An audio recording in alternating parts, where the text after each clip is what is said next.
আসসালামু আলাইকুম। আমি সৈয়দ ইব্রাহিম এরতেজা আপনাদেরকে সেলসম্যান ট্রেনিং এর এই অধ্যায়ে স্বাগত জানাচ্ছি। আমরা এই অধ্যায়ে আপনাদেরকে জানাবো একটা সেলসম্যানের কিভাবে বেতন বৃদ্ধি করা যায়। এটা কিন্তু আসলে প্রত্যেকটা সেলসম্যানের একটা চাহিদা বা আকাঙ্ক্ষার জায়গা। এখন এই বিষয়টা যেমন আকাঙ্ক্ষার জায়গা, ঠিক একইভাবে আমরা যখন কোনো একটা প্রতিষ্ঠান থেকে বেতন নিতে চাই, তো সেখানে আমার কিছু কোশ্চেনের সম্মুখীন হতে হবে। এই কোশ্চেনগুলোর উত্তর যদি আমরা সঠিকভাবে দিতে পারি, তাহলে আমরা আমাদের প্রতিষ্ঠান থেকে বেতন আশা করতেই পারি। চলুন জেনে নেই আমাদেরকে কি কি কোশ্চেনের সম্মুখীন হতে হবে। 1 নম্বর কোশ্চেন, আমি এমন কি করেছি যে কারণে আমার বেতন বৃদ্ধি করবে?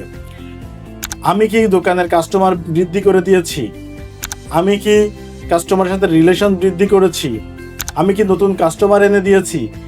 আমার মাধ্যমে কি নতুন সেলস বৃদ্ধি পেয়েছে?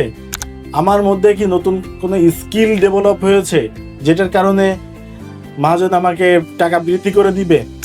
আমি কি দোকানের সঠিক নিয়ম কানুন মেনে চলি? আমি কি দোকানে ঠিক সময় মতো আসা যাওয়া বা ছুটির যে বিষয়গুলো সেগুলো মেনটেন করছি?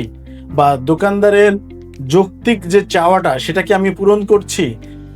নাকি আমি সময়ের আগেই আমার বেতন বৃদ্ধি করার কথা ভাবছি? এই প্রশ্নগুলোর উত্তর যদি আমি জানতে পারি, তাহলে আমাদের কাছে সহজ হয়ে যাবে আদৌ আমাদের বেতন এখন বাড়ানো উচিত কি উচিত না।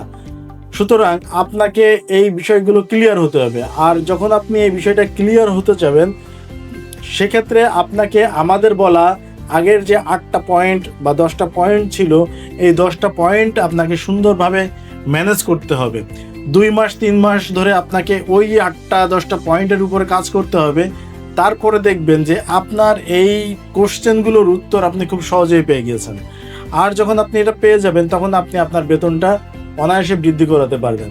এছাড়াও আমরা যে কাজগুলো করতে বলি সেটা হচ্ছে যে, বিশেষ করে সেলসম্যানদের খুব বেশি করার কিছু নাই, তার মধ্যে অন্তত তার একটা কাস্টমারের লিস্ট সেটা সে বাড়াতে থাকবে।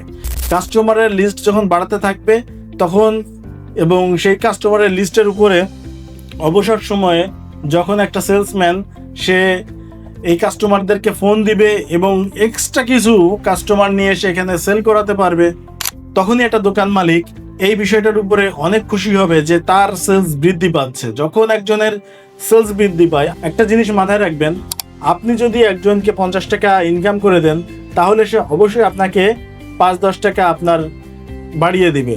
তো এই যে এইভাবে যে মানুষগুলো কাজ করে, এমনভাবে চিন্তা করে, এই বিষয়গুলো নিয়ে আপনাদেরও চিন্তা করা উচিত, কিভাবে আমি তার প্রতিষ্ঠানের সেলস বৃদ্ধি করে দিব। যদি আপনি এভাবে করতে পারেন, তাহলে আপনার বেতন বৃদ্ধি পাবে খুব সহজেই। আমরা পরবর্তী অধ্যায়গুলোতে এই বিষয়গুলো নিয়ে আরও বেশ কিছু আলোচনা করব। ধন্যবাদ সবাইকে। আসসালামু আলাইকুম।